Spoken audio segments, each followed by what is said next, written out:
The true horror behind Emily Rose, the real exorcism of Anneliese Michel. Have you ever heard of the movie The Exorcism of Emily Rose? It shocked the world with terrifying scenes. But behind the fiction lies an even more chilling true story, the life of Anneliese Michel, the young German woman who became known as the most famous exorcism case in modern history. Anneliese was born in 1952 in Germany into an extremely religious family.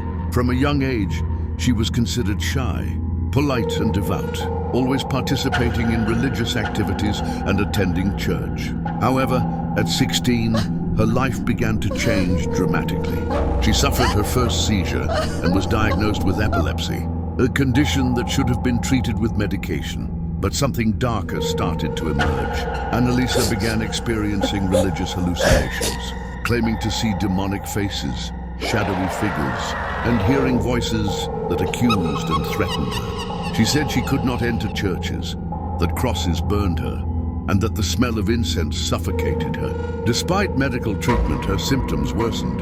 Her family began to believe something beyond science was happening. Some priests and neighbors even claimed that Anneliese was possessed by demons. Over the following years, Anneliese exhibited shocking behaviors. She growled like an animal, spoke in unknown languages including Latin, broke religious objects with extraordinary force, would even drink her own urine and eat insects. The combination of epilepsy, hallucinations, and bizarre behaviors created a silent battle between faith and medicine among doctors, priests, and family. In the early 1970s, the family repeatedly asked the Catholic Church for permission for a formal exorcism. The Church was cautious, as such cases were rare, but Anneliese's signs intensified. She reported being possessed by several demons, including historical figures like Nero and Judas. Finally, in 1975, two priests, Ernst Alt and Arnold Renz, received permission from the bishop to begin the rituals. Between 1975 and 1976, Anneliese underwent 67 exorcism sessions, some lasting up to 4 hours. Audio recordings reveal her voice transforming, becoming deep and animalistic, claiming to be possessed by multiple demons.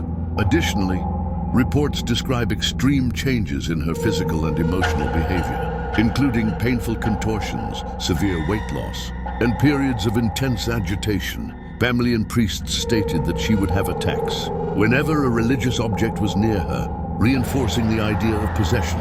Even under medical and religious care, Anneliese seemed increasingly fragile. The tension between scientific treatments and spiritual rituals escalated weekly. The once sweet and calm young woman now experienced constant psychological and physical terror, leaving her family torn between hope and despair.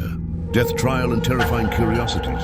After months of extreme suffering, Anneliese died on July 1st, 1976, at 23 years old, weighing only 30 kilograms, in a state of severe malnutrition and dehydration. Her death shocked not only Germany, but the entire world, raising debates about faith, medicine, and family responsibility. Many wondered, could Anneliese have been saved with proper medical treatment? Or was her fate tied to supernatural forces? Her parents and the two priests who conducted the rituals were taken to trial, accused of manslaughter through negligence.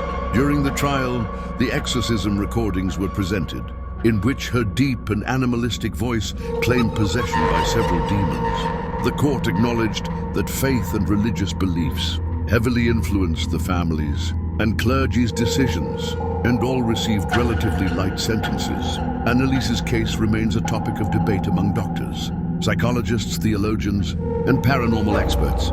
Many believe she suffered from severe psychotic epilepsy combined with deep depression, while others argue the signs of possession were too clear to be only mental illness symptoms. Terrifying curiosities about Anneliese Michel. 1. The audio recordings of the exorcisms were used as evidence in court. They contain human and non-human sounds, screams, and Latin phrases that still intrigue researchers. 2. Anneliese's grave became a pilgrimage site, where visitors report chills and mysterious voices. Read the film The Exorcism of Emily Rose, 2005. Dramatized the events but left out details like intense screams, physical contortions, and extreme suffering. 4. Experts debate whether the case could have been prevented with proper medical treatment, or if Anneliese was facing something truly supernatural. 5. Theologians still discuss whether she was truly possessed or if her symptoms were manifestations of severe mental illness. 6. The case inspired books, documentaries, and debates about the fine line between faith, science, and paranormal phenomena. 7. During the trial, doctors testified about Anneliese's extreme weakness, showing that her body was being destroyed during the exorcisms. Anneliese Michel's case is not just a horror story. It reveals the clash between faith, science, and mystery, showing how the unknown can terrify both believers in the supernatural and those who trust only in reason. What do you think?